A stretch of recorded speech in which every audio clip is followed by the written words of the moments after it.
Les pleurs de Kim Jong-un, le leader de la Corée du Nord, révèlent à quelque chose d'impressionnant, son désespoir. Il est là devant les citoyens de son pays, montrant sa fragilité en appelant à l'aide.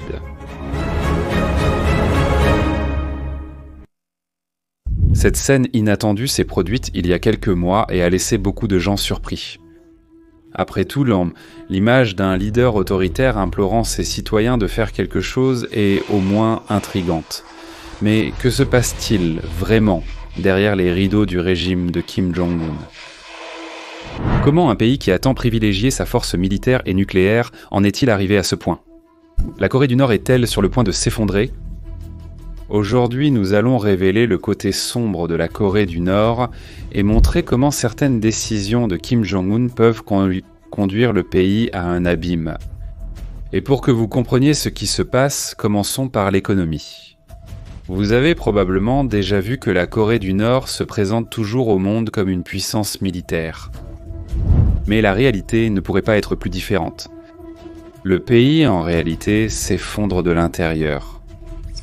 Tout a commencé là, en 1991, avec la chute de l'Union soviétique. Cela a sonné été un coup dur pour les Nord-Coréens, qui considéraient les Soviétiques comme leur principal allié économique. Pour aggraver les choses, ils étaient déjà sous de fortes sanctions internationales, principalement à cause de leur programme nucléaire. Et avec cela, le pays a été encore plus étranglé.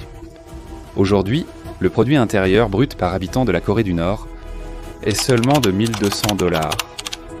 Non, ce n'est pas $1 200 par mois, mais par an. C'est l'un des plus bas au monde. En pratique, cela signifie que la plupart des Nord-Coréens vivent dans des conditions d'extrême pauvreté. Le pays fait face à une famine chronique et on estime que plus de la moitié de la population est malnutrie. Et les choses ne font qu'empirer, le système de santé est pratiquement inexistant.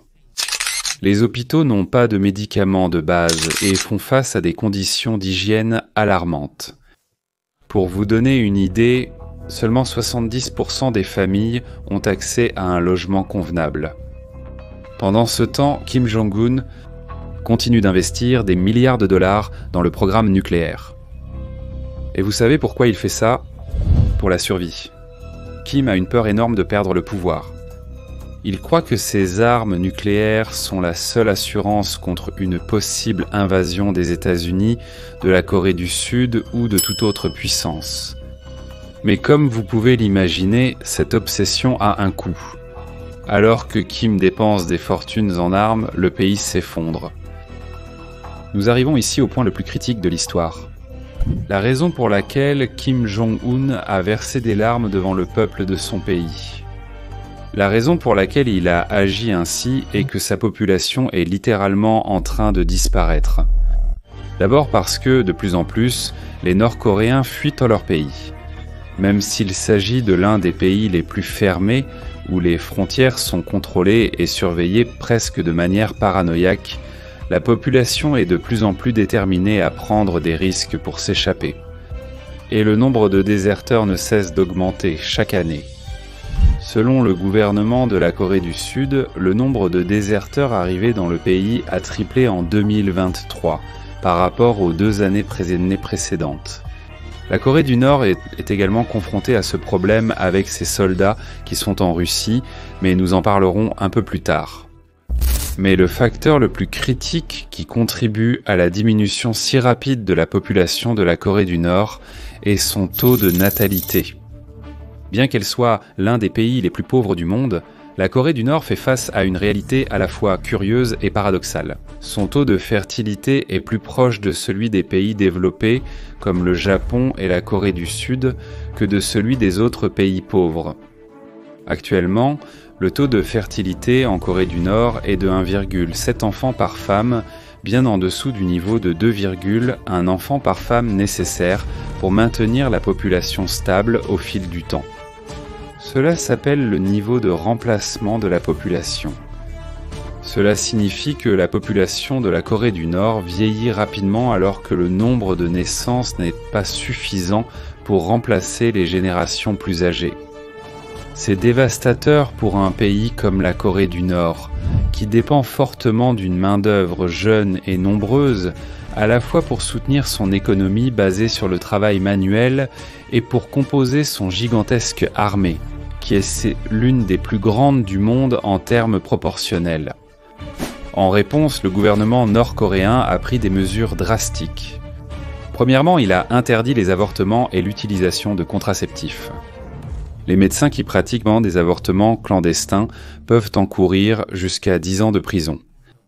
En même temps, Kim essaie d'encourager les familles à avoir plus d'enfants en offrant de petits incitatifs comme des rations supplémentaires ou des logements préférentiels pour ceux qui ont 3 enfants ou plus. Mais en pratique, ces avantages sont presque inutiles. Par exemple, l'allocation de 3000 won pour les femmes enceintes équivaut à seulement 3 $. Cela ne suffit même pas pour acheter 2 kilos de riz. Alors, vient la question. Comment quelqu'un va-t-il élever un enfant dans un endroit où la nourriture manque, où l'eau chaude est un luxe et où les hommes et les femmes doivent travailler sans relâche pour mettre de la nourriture sur la table? Et c'est exactement ce qui se passe. Avec l'effondrement de l'économie, de nombreuses femmes sont devenues les principales pourvoyeuses de leur famille, remplaçant les maris qui sont contraints de travailler dans des emplois non rémunérés par le gouvernement. Dans ces cas, avoir des enfants signifie sacrifier encore plus. Et pour cette raison, beaucoup choisissent donc de ne pas se marier ou de ne pas avoir d'enfants. Ces conditions ont créé un changement culturel significatif. Les jeunes femmes retardent le mariage et rejettent l'idée d'avoir des enfants.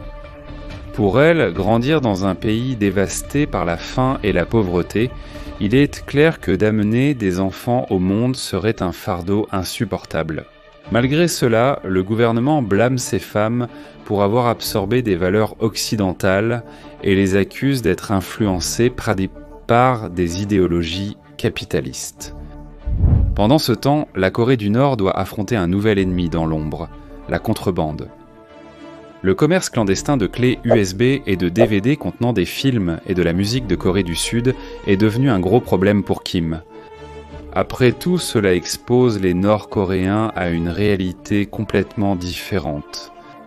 Ces personnes qui ont grandi en écoutant la propagande d'État disant qu'elles vivent dans le meilleur pays du monde voient maintenant de leurs propres yeux à quel point la vie en dehors de la Corée du Nord est bien meilleure. En réponse sur la Jmiskush, le régime punit sévèrement quiconque est pris en train de consommer ou de distribuer ce type de médias. Mais aussi fort que Kim essaie de contrôler le flux d'informations, le mécontentement grandit, et pas seulement parmi le peuple ordinaire, mais aussi au sein des élites du régime. Avec la faim et la pénurie touchant même les alliés les plus proches de Kim, les fissures dans le gouvernement commencent à apparaître. Et pour essayer d'alléger sa crise, Kim Jong-un est allé chercher des alliés du passé, oui, la Russie. Récemment, Kim a pris une décision dangereuse d'envoyer des troupes et des armements pour aider Vladimir Poutine dans la guerre contre l'Ukraine. En échange, il espère recevoir de la technologie, du carburant et du soutien politique. Ce mouvement a été vu autour du monde comme une escalade importante du conflit et les craintes qu'une guerre plus grande éclate ont considérablement augmenté. Mais cette décision pourrait avoir été un véritable coup dans l'eau. Savez-vous pourquoi ? En envoyant des soldats en Russie, Kim risque d'exposer sa propre force militaire à des informations externes. C'est parce que les soldats nord-coréens participant à la guerre en Ukraine, aux côtés de la Russie, ont eu un accès illimité à Internet pour la première fois et ont été supposément vus consommant de grandes quantités de contenu occidental. Il y a des rapports que beaucoup sont même devenus accros à la pornographie. Maintenant, imaginez des soldats nord-coréens rentrant chez eux et racontant ce qu'ils ont vu dans le monde extérieur. Cela pourrait encore ébranler la propagande déjà fragile du régime de Kim. Et il y a le problème évoqué précédemment, la désertion.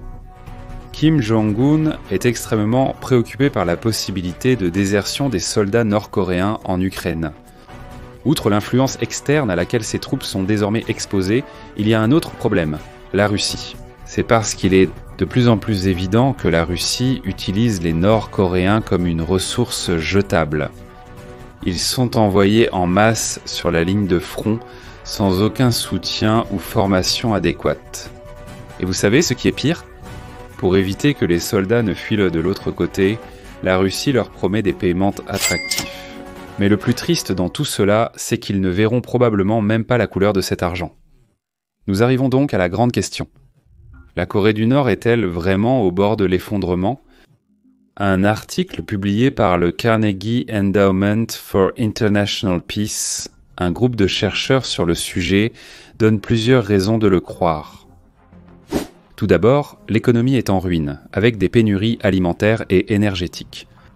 Beaucoup d'argent est dépensé en armes, laissant peu pour le peuple. De plus, le contrôle du gouvernement sur la population s'affaiblit. Les gens, en particulier les jeunes, sont moins influencés par la propagande du régime et n'ont plus autant peur qu'avant. Pour aggraver les choses, la décision récente de la Corée du Nord de renforcer ses liens avec la Russie isole de plus en plus le pays. La Russie soutiendra-t-elle la Corée du Nord jusqu'à la fin ou seulement tant que cela lui sera bénéfique ? Donnez votre avis en commentaire. Nous aimerions beaucoup savoir ce que vous pensez de cela. Et enfin, un nouveau problème. La fille de Kim, désignée comme sa possible successeur. Beaucoup doutent donc qu'elle aura la capacité de maintenir la stabilité du pays à l'avenir. Si les choses sont moins mauvaises maintenant, imaginez dans quelques années. Nous espérons que vous avez apprécié ce mini-documentaire sur la crise en Corée du Nord. N'hésitez pas à aimer la vidéo et à la partager. Cela aide beaucoup notre travail à continuer. Et si vous vous intéressez à la Corée du Nord, vous aimerez probablement cette vidéo que nous mettons sur votre écran maintenant. Merci d'avoir regardé et à la prochaine.